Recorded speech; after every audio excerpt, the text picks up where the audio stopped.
जय हिंद दोस्तों, मैं धर्मेंद्र कुमार। तो पालतू में प्रकाश संश्लेषण चैप्टर के काफी सेशन अपन ने डिस्कस कर लिए हैं। और जो लास्ट सेशन देखा था, अपन ने उसमें बात की थी कि प्रकाश संश्लेषण की जो प्रक्रिया है वो कहाँ होती है, और उसके अलावा जो स्पेक्ट्रम था, ठीक है, स्पेक्ट्रम जो अलग अलग वेवलेंथ पर अवशोषण होता है, कौन कौन से वर्णक काम में आते हैं प्रकाश संश्लेषण में, वो सारा टॉपिक अपन ने डिस्कस किया था। और आज के सेशन में अपन बात करेंगे प्रकाश अभिक्रिया क्या है। अब इसको समझने के लिए वैसे छोटे छोटे टॉपिक में आपको एनसीईआरटी के बता रहा हूं, जिससे आसानी से आपको समझ में आए। ठीक है, तो पुराना सेशन अगर आपने देख रखा है तो आसानी से आपको समझ में आएगा, रिलेट करके आप लोग पढ़ पाएंगे। और नहीं देख रखा तो आप देख लीजिए, एनसीईआरटी पढ़ लीजिए, उसके बाद में इन टॉपिक पे आएंगे तो काफी हेल्प आपको मिलेगी। आने वाले जो टॉपिक्स है वो थोड़े से जटिल होने वाले हैं, तो उन्हें आप आसानी से समझ पाओगे जब ये सेशन पूरा देखेंगे। तो जो लास्ट सेशन तक अपन ने बात की थी कि प्रकाश संश्लेषण कहाँ होता है, उस टॉपिक में अपन ने बात की थी कि अभिक्रिया जो होती है वो दो प्रकार की होती है। एक होती है प्रकाशिक अभिक्रिया और दूसरी होती है अप्रकाशिक अभिक्रिया। प्रकाशिक अभिक्रिया का सिंपल सा मीनिंग अपन ने डिस्कस किया था कि प्रकाश की उपस्थिति में होने वाली अभिक्रिया जो होती है वो होती है प्रकाशिक अभिक्रिया। और इसके लिए आपने शब्द यूज में लिया था प्रकाश रासायनिक अभिक्रिया। किसके लिए? प्रकाशिक अभिक्रिया के लिए। जबकि अप्रकाशिक अभिक्रिया जो थी उसे बोला था कार्बन अभिक्रिया, कार्बन की जो अभिक्रिया थी। तो यहां प्रकाश की उपस्थिति में प्रोसेस होगी डायरेक्टली, वो है प्रकाश रासायनिक अभिक्रिया। अब इसके अंदर क्या क्या होता है? इसके अंदर प्रकाश का अवशोषण होता है, प्रकाश का अवशोषण होता है, क्योंकि प्रकाश की अभिक्रिया आप बोल रहे हो तो प्रकाश का तो रोल होगा ही होगा। प्रकाश के अवशोषण के बाद में जल का अपघटन होता है, वाटर स्प्लिटिंग की जो प्रोसेस है वो इसके अंदर होती है, जल का अपघटन होता है। जल के अपघटन होने के बाद में O2 मुक्त होती है। ये कुछ स्टेप है, इसे और डिटेल से अभी अपन पढ़ेंगे, देखते चलिएगा। O2 मुक्त होती है और उसके बाद में हाई एनर्जी उच्च ऊर्जा वाले रसायनों का निर्माण होता है, जिन्हें इंटरमीडिएट भी अपन बोलते हैं, NADPH और ATP। ये भी मैंने आपको वहां पर बताया था कि आपके पास प्रकाश अभिक्रिया में ये जो एनर्जी वाले सब्सटेंस है ये आगे काम में आते हैं, जो कार्बन रिएक्शन है उसके अंदर। ठीक है, तो कुछ स्टेप लिखा है। सबसे पहले प्रकाश का अवशोषण होगा, जल का अपघटन होगा, और उसी जल से ऑक्सीजन आती है। एक्सपेरिमेंट में भी आपने डिस्कस कर रखा परीक्षा वाले में। उच्च ऊर्जा वाले एटीपी और एनएडीपी जो है इंटरमीडिएट यहाँ पर बनते हैं। आगे बस, तो सिंपल सा आपको ध्यान रखना। अब ये जो प्रोसेस हो रही है प्रकाश अभिक्रिया, जो प्रकाश की उपस्थिति में हो रही है, इसमें कुछ प्रोटीन्स जो है, प्रोटीन भी इन्वॉल्व होते हैं, प्रोटीन कॉम्प्लेक्स भी इसके अंदर इन्वॉल्व होते हैं, प्रोटीन कॉम्प्लेक्स भी इन्वॉल्व इसके अंदर होते हैं। आगे बस, अब इन प्रोटीन कॉम्प्लेक्स के बारे में बात करेंगे आगे आने वाले सेशन में, किस प्रकार से वो इलेक्ट्रॉन वगैरह का ट्रांसफर करते हैं उसके बारे में बात करेंगे। अब एक एनसीईआरटी में अपने को डायग्राम दे रखा, चित्र दे रखा, ये इस प्रकार का कुछ चित्र दे रखा है। इस चित्र की बात करें तो आपने पढ़ा था अलग अलग वेवलेंथ की क्या होती है, तरंग दैर्ध्य की। प्रकाश की जो लाइट जो आई वो होती है अलग अलग वेवलेंथ की। उसमें आपने बात की थी वर्णक की। वर्णक होता है chlorophyll A, B carotenoids, xanthophyll. Chlorophyll A को आपने बोला था मुख्य वर्णक। ये मैं रिवीजन इसीलिए करवा रहा हूं क्योंकि ये इसके अंदर काम में आएगा, शब्द जो है समझने के लिए। क्लोरोफिल ए था मुख्य, बाकी जो थे बी कैरोटीनॉइड और ज़ैंथोफिल वो थे सहायक, जो सहायता करते हैं। वो क्या थे? सहायक, जो आपके पास सिंपल सी सहायता करते हैं प्रकाश संश्लेषण में। तो ये जो वर्णक हैं वो दो प्रकार के प्रकाश रासायनिक जो कॉम्प्लेक्स है उसके अंदर अरेंज होते हैं। ये जो वर्णक है वो दो प्रकार के दो प्रकार के जो सिस्टम है, प्रकाश रासायनिक जो कॉम्प्लेक्स है उसके अंदर व्यवस्थित होते हैं, और उसे अपन बोलते हैं light harvesting complex, LHC। Hindi में भी यही बोलते हैं, इंग्लिश में भी यही से बोलते हैं, लाइट। इसका मतलब मैं आपको बता देता हूं, हार्वेस्टिंग कॉम्प्लेक्स। कॉम्प्लेक्स का मतलब आपको सिंपल समझ में आता है, लाइट का मतलब हार्वेस्टिंग का मतलब होता है कैप्चर करना, उसे पकड़ना। ठीक ठीक है, पकड़ किसको पकड़ रहे हो, लाइट को। तो यहाँ जो लाइट प्रोग्रेसिव कॉम्प्लेक्स, इसके अंदर आपके पास क्या आते हैं, वर्णक काम में आते हैं, और वर्णक के साथ साथ में कुछ क्या होता है, प्रोटीन्स भी होते हैं। प्रकाश संश्लेषण की जो प्रक्रिया होती है वो कहाँ होती है, क्लोरोप्लास्ट क्लोरोफिल की आपने बात की, उसके अंदर ग्रेना होता है, ठीक है, ग्रेना बताया था, स्ट्रोमा थाइलेकोइड वगैरह की अपन ने बात की थी। तो वहां पर वो लाइट एनर्जी को एब्जॉर्ब करते हैं। तो यहाँ पे दो प्रकार के लाइट प्रोग्रेसिव कॉम्प्लेक्स बताए जा रहे हैं। पहला आपके पास होता है पीएस फर्स्ट और दूसरा होता है पीएस सेकंड। पीएस का मतलब होता है फोटो सिस्टम, पीएस का मतलब क्या होता है, फोटो सिस्टम। फर्स्ट और सेकंड मतलब दो होते हैं।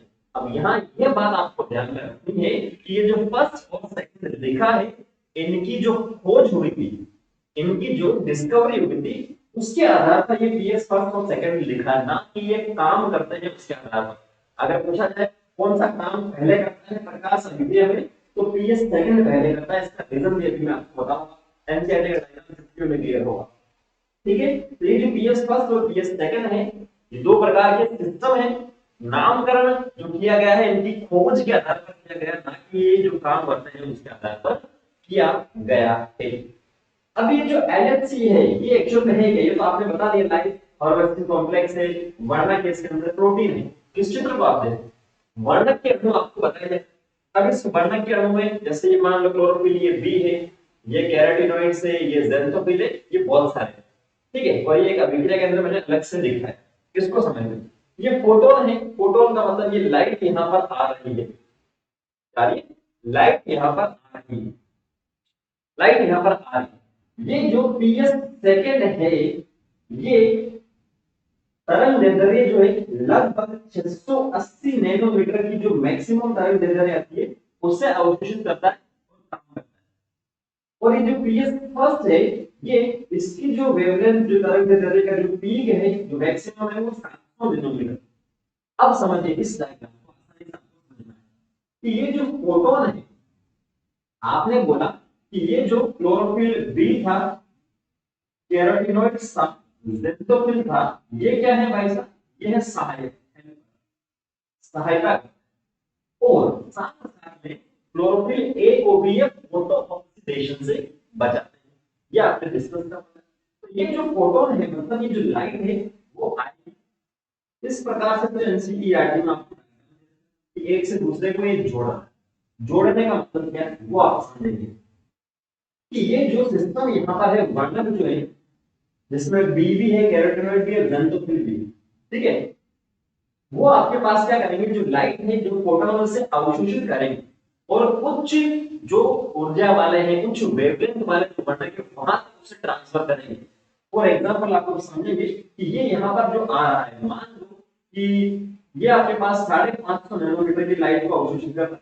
अब यहाँ से जो भी एनर्जी है, ठीक है, वो आगे वाले को ट्रांसफर करेगा, ना कि अभिक्रिया के अंदर आगे वाले को ट्रांसफर करेगा। तो ये हो सकता है कि 600 नैनोमीटर आ जाए यहाँ, ये हो सकता है कि आपके 620 हो जाए, ये 640, ये 680 हो जाए, कुछ भी हो जाए, कम से ज्यादा की ओर ही वो जाए, कम से ज्यादा की ओर ही वो जाए, ठीक है। तो एनर्जी अपन ले रहे हैं, लाइट एनर्जी वहां पर ले रहे हैं। आपने क्या बात की थी कि ये जो है सहायता करते हैं, पहले के सेशन में आपने डिस्कस किया है कि जो सहायक को सहायता करते हैं लाइट एनर्जी को ट्रैप करने में, पकड़ने में और उसे ट्रांसफर करने में, कहां, क्लोरोफिल ए तक, क्लोरोफिल ए तक। तो ये आपके वर्णन जो बता रखे हैं, ये सहायक है सारे के सारे। ये जो अभिक्रिया केंद्र लिखा है वो कौन सा है, क्लोरोफिल ए है। तो इन्हें वर्णन में क्यों नहीं लिखा आपने, इन्हें आपने अभिक्रिया केंद्र क्यों बोला, क्यों, क्योंकि इस क्लोरोफिल ए पर आपके पास वर्णन तो है क्लोरोफिल ए, इसके अलावा यहाँ पर कुछ एंजाइम्स होते हैं।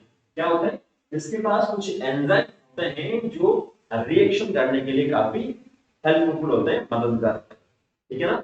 ये जो है बाकी सारे जो है एनर्जी, लाइट एनर्जी का एब्जॉर्ब कर रहे हैं। लेकिन ध्यान करें कम से उच्च की ओर जाएंगे, यहाँ से यहाँ हो सकता है ये वाला ज्यादा तो यहाँ पर चला जाएगा, ये उस एनर्जी को आखिर में क्या करेंगे, ये जो क्लोरोफिल ए है जिसे आपने अभिक्रिया के अंदर बोला, जहां अभिक्रिया हो रही है रिएक्शन सेंटर, वहां तक ये ट्रांसफर करेंगे। और अभिक्रिया के अंदर भी बोला क्योंकि यहाँ एंजाइम होते हैं, एंजाइम की प्रेजेंस में क्या होती है, अभिक्रिया होती है। आ रही बात। तो ये एक प्रकार का क्या है, सिस्टम। अब जैसे आपने सिंपल सी बात कर ली कि फोटो सिस्टम सेकंड, नामकरण आपने खोज के आधार पर किया, पहले ये खोजा करता है, लेकिन काम कौन सा करता है, पहले ये करता है काम। तो इसकी एनर्जी आपके पास कितनी है, 680 नैनोमीटर वेवलेंथ पर ये उस प्रकाश का जो मैक्सिमम जो वेवलेंथ है उस पर अवशोषण करेगा। उसके बाद में ये क्या करेगा, फोटो सिस्टम जो सेकंड है वो कहां पर जाएगा, फोटो सिस्टम फर्स्ट तक ट्रांसफर ये करेगा उस एनर्जी या इलेक्ट्रॉन कार्य। तो यहाँ जैसे मान लो, ये मैंने सिंपल सा बताया कि ये सहायता करता है। जैसे मान लो आपके पास यहाँ पर 680 नैनोमीटर की वेवलेंथ आई है। अब ये जो वेवलेंथ आई है अभिक्रिया केंद्र पर यहाँ अभिक्रिया हुई, और यहाँ पर ये प्राथमिक ग्राही मैंने लिखा है इलेक्ट्रॉन्स का प्राथमिक ग्राही।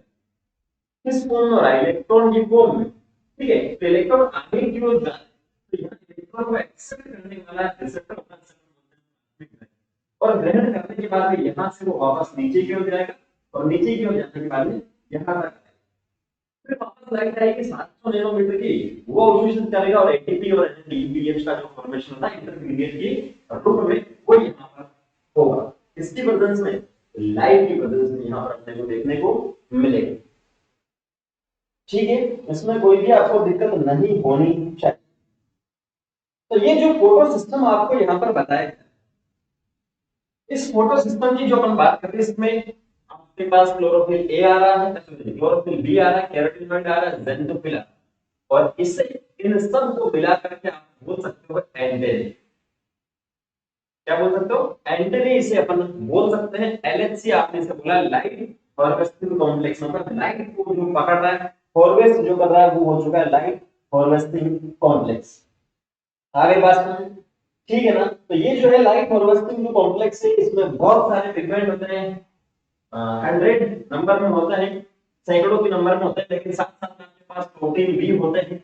ये चीज आपको समझनी है, फोटो सिस्टम सेकंड और फोटो सिस्टम फर्स्ट, और ये जो शब्द लिखा है उसको आपको समझ में आना जरूरी है। बाकी जो ऑक्सीजन कैसे मुक्त होती है, किस प्रकार से इसका निर्माण होता है, वो अभी अपन देखेंगे जो आने वाले सेशन में उनके अंदर। क्लियर है। तो एनसीईआरटी का जो प्रकाश विज्ञान क्या है ये आपको समझ में आना चाहिए, ये प्रकाश की अभी अपन ने बात नहीं की।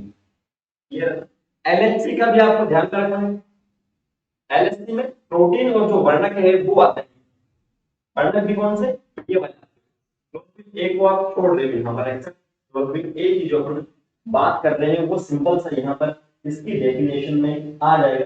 फोटो सिस्टम की भी बात करो तो वो भी आपके पास इस डेफिनेशन में सिंपल सा आ जाए। अब ये जो इलेक्ट्रॉन की फॉर्म है, अगर क्लोरोफिल ए से आगे की ओर जो अभिक्रिया केंद्र से आगे की ओर जो इलेक्ट्रॉन जा रहे हैं, ट्रांसफर कैसे होता है, उनका ट्रांसपोर्ट कैसे होता है, वो नेक्स्ट सेशन में हम डिस्कस करेंगे। इतना सा आप एनसीईआरटी पढ़िए, डायग्राम को देखिए बहुत अच्छे से, फिर भी कोई डाउट है तो कमेंट सेक्शन में आप कमेंट करके बता सकते, पूछ सकते। मिलते हैं नेक्स्ट सेशन में। Thank you, all the very best.